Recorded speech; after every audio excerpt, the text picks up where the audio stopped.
Women in Leadership, brought to you by Heron Code, the management consultancy for what happens next. For more information, you can visit heroncode.com. The Heron Code Women in Leadership podcast, brought to you season 3. I'm your host, Nimi Mehta, and the season continues with some fantastic guests who are bringing so much value that you are all implementing into your own daily lives. And we love to hear from you. Thank you so much for the feedback so far.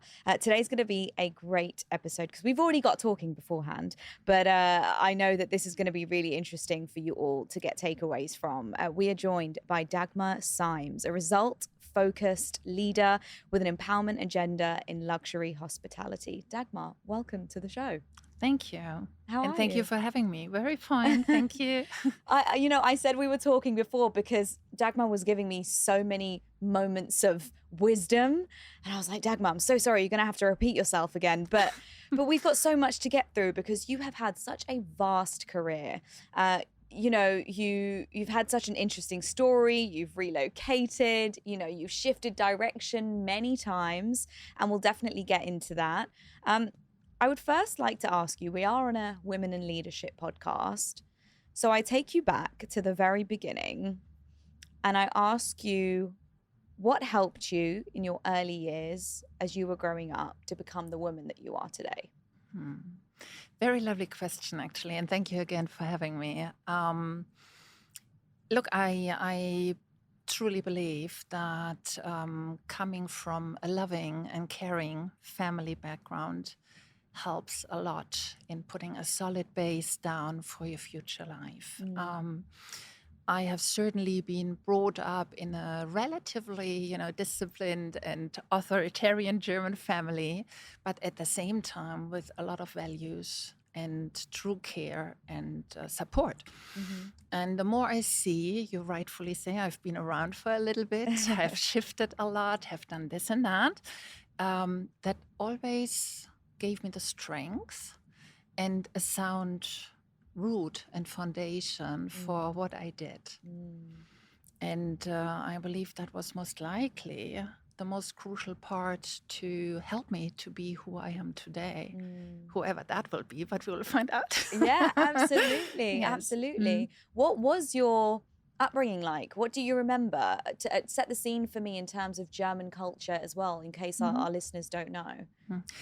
I think there's the stereotype German that you might always link to punctuality, discipline, delivering results. But yes, it is like that. It might have shifted now with the younger generation, but I still come from a background where you are playing outside, you enjoyed, we didn't have necessarily all this technology. Yeah. So, life besides school, was outside, very active. You were playing in the woods, in the garden. You did a lot of sports. And in all that, very classical family in terms of my mother would be at home. We were 3 children. I was the middle kid. I'm sure that has also some influence to some extent on who I am. And a medical surroundings. Both my parents were in the veterinarian field. My brothers later on in the medical field, and I was the little black sheep wanting to go in hospitality. But I was allowed to, which is very nice to see that for education, my parents would do anything. Yeah. So the base elements I was brought up with is also linked to the history of my parents, who left the eastern part of Germany after World War II, when the wall was built. And they literally left their home without anything at hand. My mother left with her school class, my father with a friend on a bike. So they had to build their own little life from scratch. And I think that leaves a big mark in what my upbringing is too. So there's also this logic, you work to live, but you live to work. Which part is the better one? I leave it up to you. Yeah. But the German logic, when I was raised, you live to work, which doesn't make it right, Yes, but yeah. it gives you a certain logic of who I am today. Yeah. Absolutely. Yeah. And were you a big dreamer then when you were younger?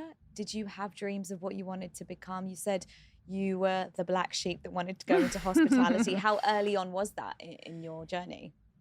Look, hospitality kicked in around about when I was 14, 15. Wow. There is no particular reason actually to it, but I was a person that always liked to do something for others in one way or the other. You know, I would, as a child already, when I saw my mother, you know, 3 kids at home and looking after all of us, doing this little pleasure on a Sunday morning, waking up early, baking bread rolls, setting the table. So there was some kind of feeling already at a very early stage to wanting to do something to make other people happy. And that was more intensified at the later stage in my life when I took actually outside school French classes, which is equally funny to some extent because the last thing you want in your free time is going to school. Yeah. But I somehow wanted to learn French, and this teacher had a huge impact on my career path thereafter, because she came from a family linked to hospitality, invited me to Switzerland, and that left the mark to start my entire career path. Wow. Yeah. So would you say she was a mentor for you?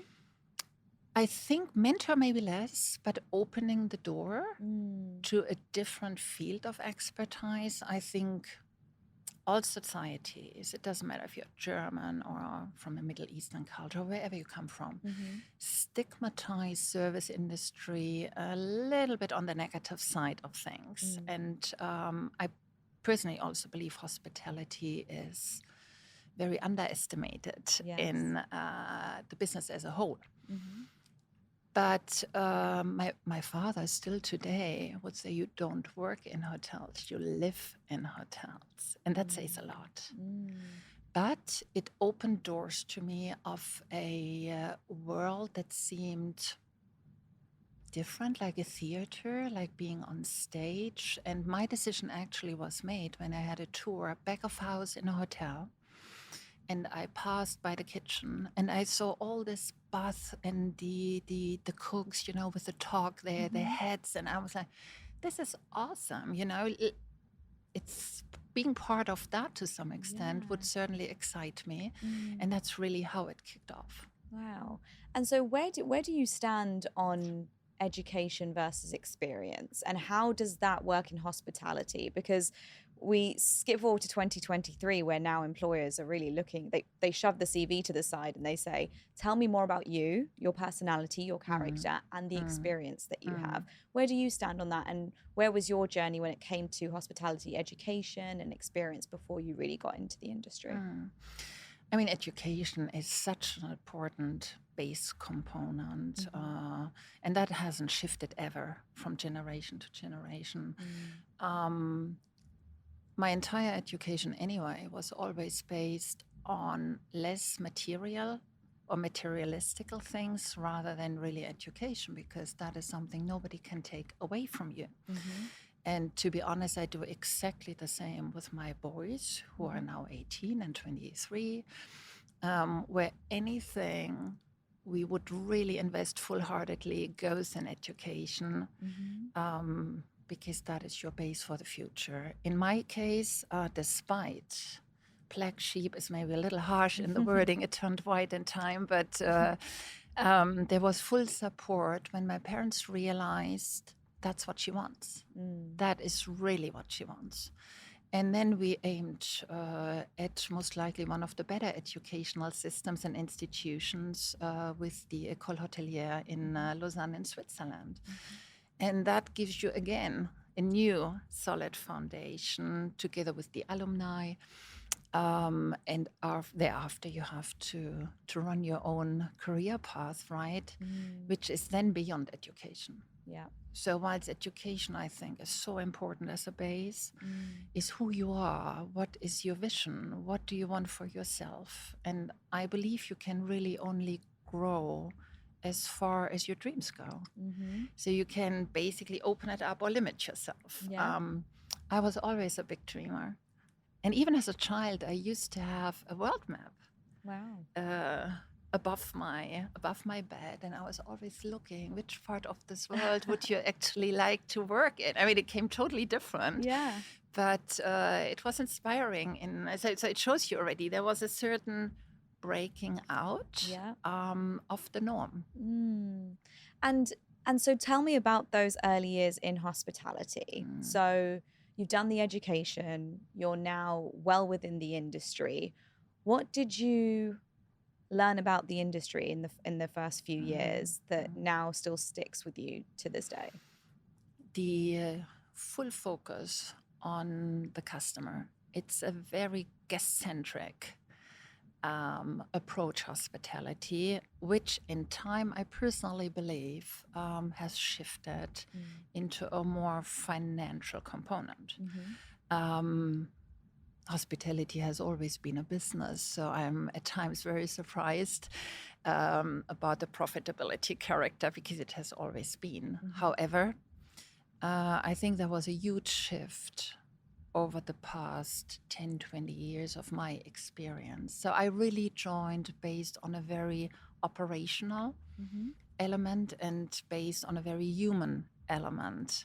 That's how I entered the industry. That has in time, I'm not saying it's not existing anymore. Of course it does. But it has shifted into a more revenue generating exercise, into a more finance direction, noting that all my former colleagues derived when they became GM from an operational field. You know, either they started in culinary their career or at the front office. Nowadays that has shifted. Which is aligned also with academic studies. It's more international. Now you do a bachelor or an MBA wherever you are in the world. That is a tendency that did not exist back then in the time. It was much more practical and really on the field expertise. Yeah. It's interesting, isn't it? Because in the early years of the industry, you're really just learning on the job. Yes, absolutely. You're figuring it out. You're learning from the people around you. You're learning from the mistakes that you made, the challenges that you come across. Is there a standout moment for you in those first few years of being in the industry? Oh, definitely. That definitely. Still rings to this day. Absolutely. I mean, when I started my career, for me, it was clear it has to be a leadership role. There was no way that I would stop in between. The dream was to run my own hotel for various reasons. It did not materialize yet, but that led to a proper career path. And I immediately tried for myself to tempt different areas in the hospitality. Might it have been the rooms division? Might it have been sales and marketing? Might it even have been, you know, as the personal assistant of a GM, just to see what's really out there. And that, in combination with having dared to go in maybe more remote locations, maybe hotels that were not immediately on top of the list, gave me a huge opportunity to really explore what I thought fits best to me.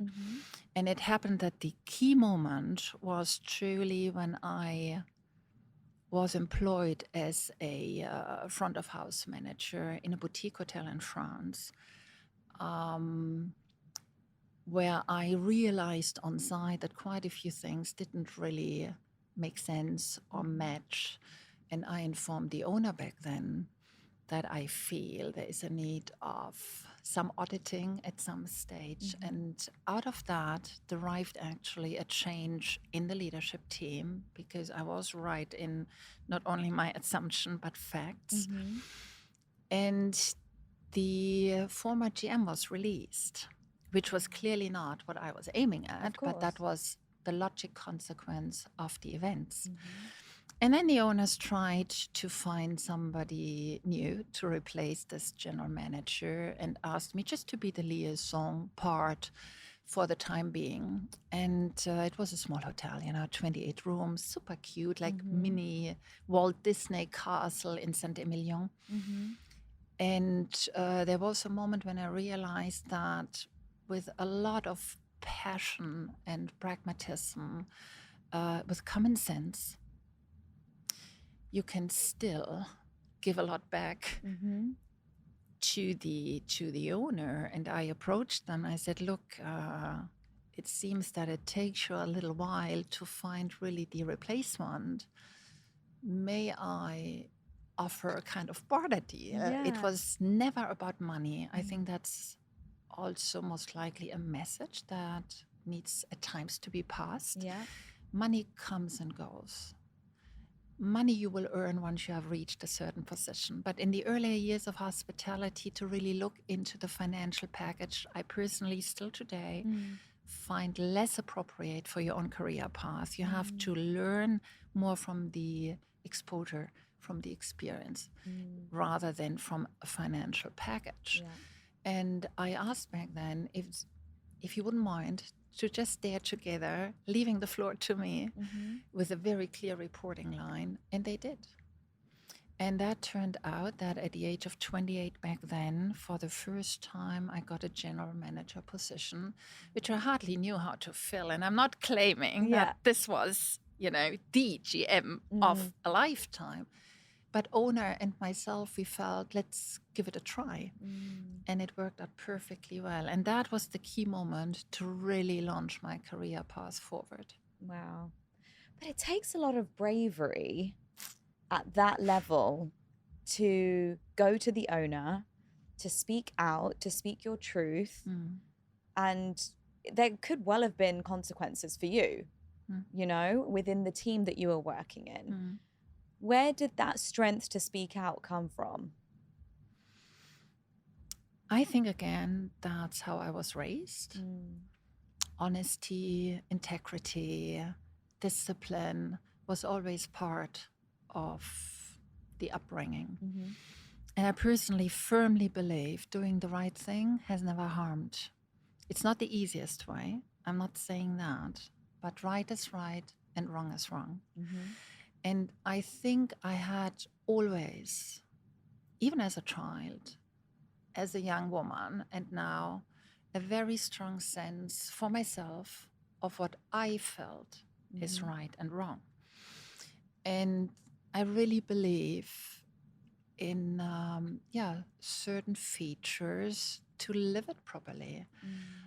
Yes, it takes courage. I totally agree. And sometimes with hindsight, I even wonder myself, it's when you move, sometimes you also have your boxes and you look at old communication. And I'm like, did I really write that? Oh my gosh. Wow.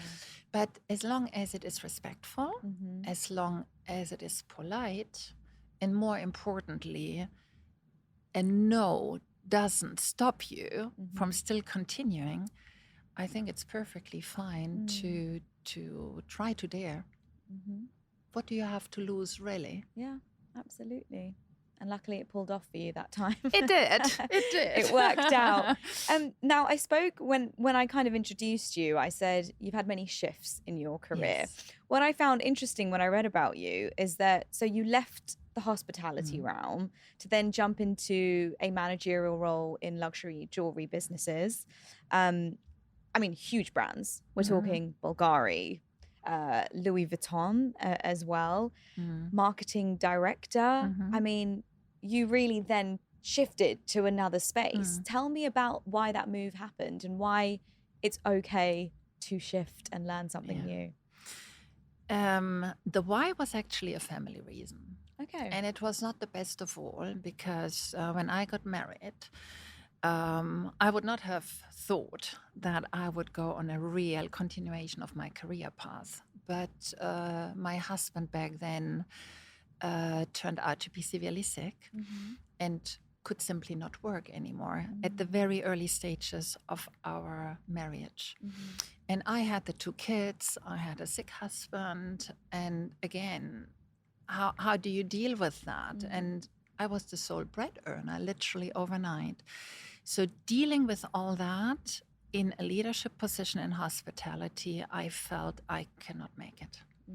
Because hospitality is still more 24/7. That's a big word. I understand it has been, modified over the years into more normal working hours. But if you're passionate and you really like what you do, you are basically also the leader and the role model. So you are in it. And I felt that it's too intense to combine it with the family.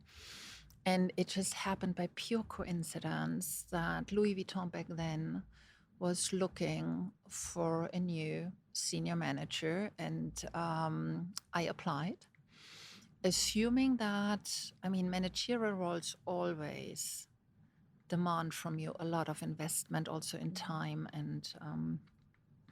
and presence. But at the same time, I felt it's easier to combine with my private circumstances, which turned out to be the case. You have seen, I've been around for 12 years back then in the luxury consumer goods industry. I loved every moment.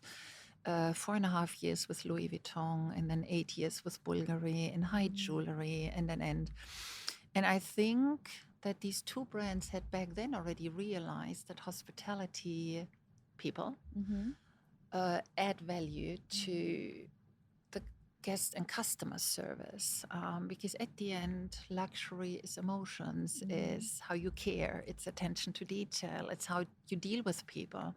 And I loved every moment. And if you add up the timing, I brought my kids through kindergarten and primary school. I brought my husband through the hospital and his deepest moments of sickness. And when I felt now we have reached again a level where the family stability is granted, I went back to my passion, hospitality. Did you miss it? I did and did not, It's, I think I was preoccupied with different things. So I did not think too much back. But I definitely missed the intensity of the business and this very close connections to humans in both team members and guests alike. And I knew ultimately, or I had hoped, that I would be able to return despite the longer I stayed in retail. The less I was sure that this could potentially materialize. But you need also to be sometimes at the right place, at the right time. You have to have somebody who sees you. It's not all about who you are, it's also the momentum in your life, and things can shift again. And I was lucky enough to have that. Absolutely, because since the pandemic, people were questioning their careers. People were questioning if they're in the right industry. Some even questioning if they're in the right relationships. There was a lot going on during that time. And people were scared to pivot. People were scared to drop the one thing that they know so well, to shift to something else, even if they knew that that was their passion and their love and that would make them happy. You essentially had no choice but to shift. But how important is it to change and shift during your career and your journey in order for you to shape you to become a stronger leader? Oh, I think it's essential. I think it is so important. If I look back at the generation of my parents, you had these CVs, 35 years, one company. And you're like, what? So I think I'm a hybrid version of 5 years, 8 years, now 3 here, 2 there, which is super enriching and important. The younger generation shifts even more, which might be critical. Why am I saying that? I think it's very, very important to change every once in a while for different leadership, different experience, different perspective, different challenges. Failure is the most important part of your journey, to learn from that.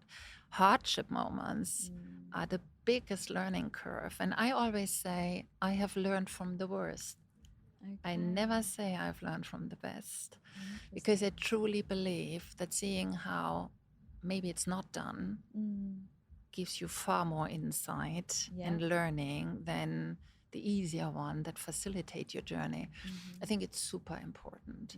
But too often is not good either. You see, it depends. In the earlier years, you orient yourself. You try to figure out what you want to do in life. And that is more than fair.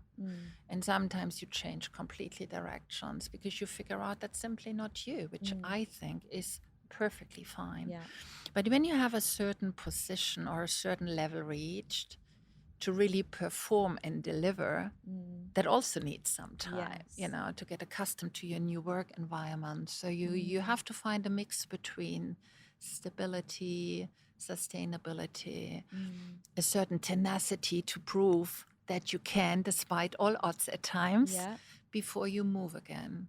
But in general, I find it exceptionally crucial to enlarge your horizon in different directions. Absolutely. And being a leader is not alien to you. You have driven many teams to, deliver successful results.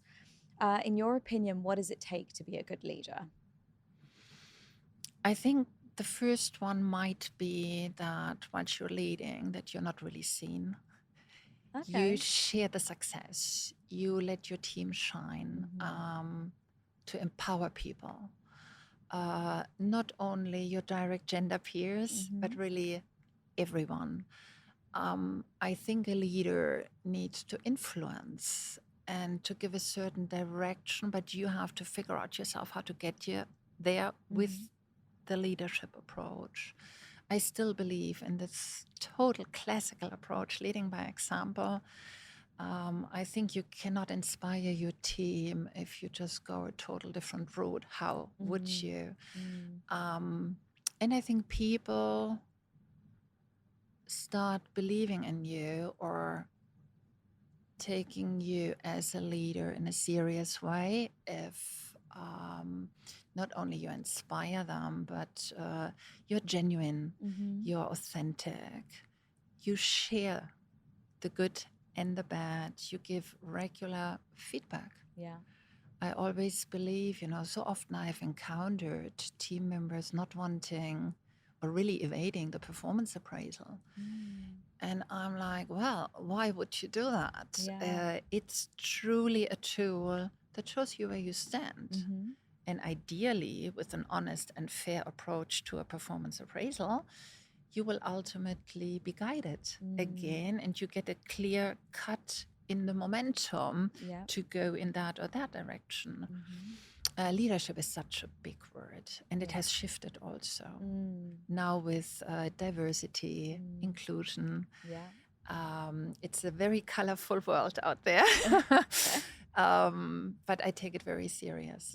Absolutely. And speaking of a colorful world, you are now in the Kingdom of Saudi Arabia. Yes. You've shifted over Yes. to a great region. Tell me about why that move was made and how your time has been there, specifically in the hospitality industry. So the move made is a very easy one. Every once in a while, you get contacted by, might it be a headhunter, by agencies, whatever. And in one of those discussions, Saudi Arabia pitched up, and that was shortly actually before COVID. And I was so intrigued by the country, by the position, by the overall offer that I felt, if not now, when then? Because hospitality I have done for quite some time. And here it was more to build a new company in the kingdom for certainly a hospitality-linked environment, but not per se hospitality. And then it was Saudi Arabia. Saudi Arabia, I personally, you asked, I love it. Yeah. I truly love it in a very peculiar way, I must admit, because I think it's not yet compatible with a true lifestyle destination, but they're getting there. Yeah. But it's this opening up, being a very small part in this big Vision 2030 approach, which I feel is very intriguing and very stimulating to witness and to play a role in there.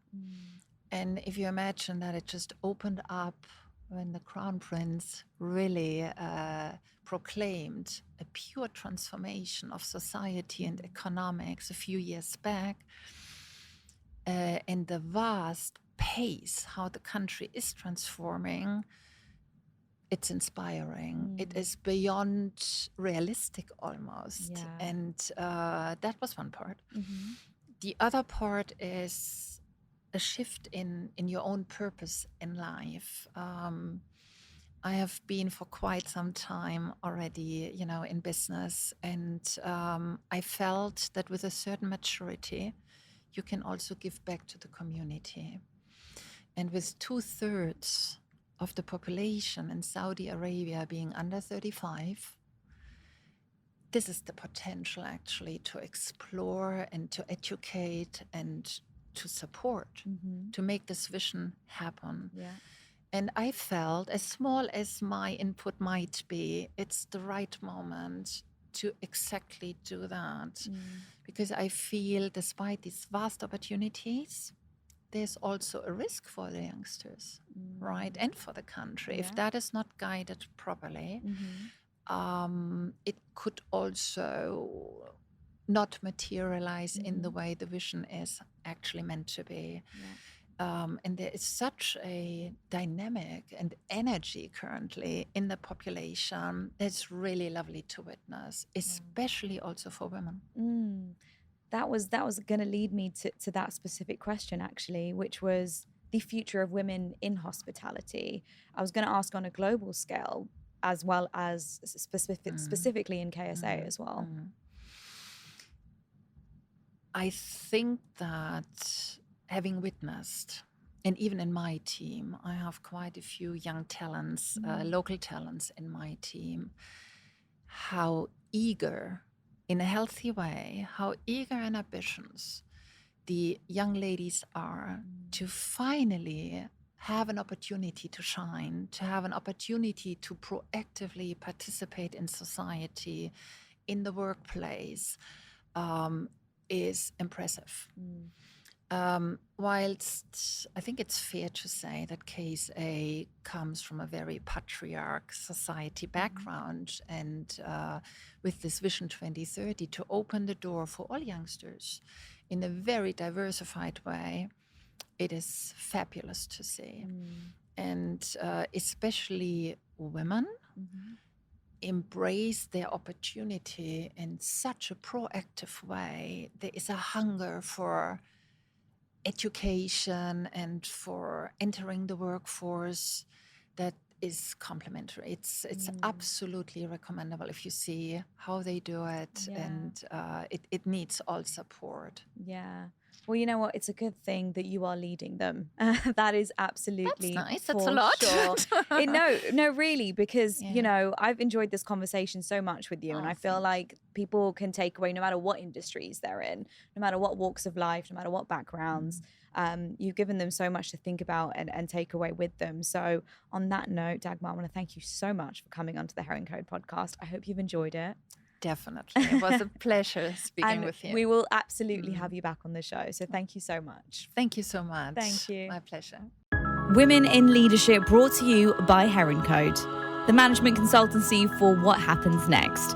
For more information, you can visit herringcode.com.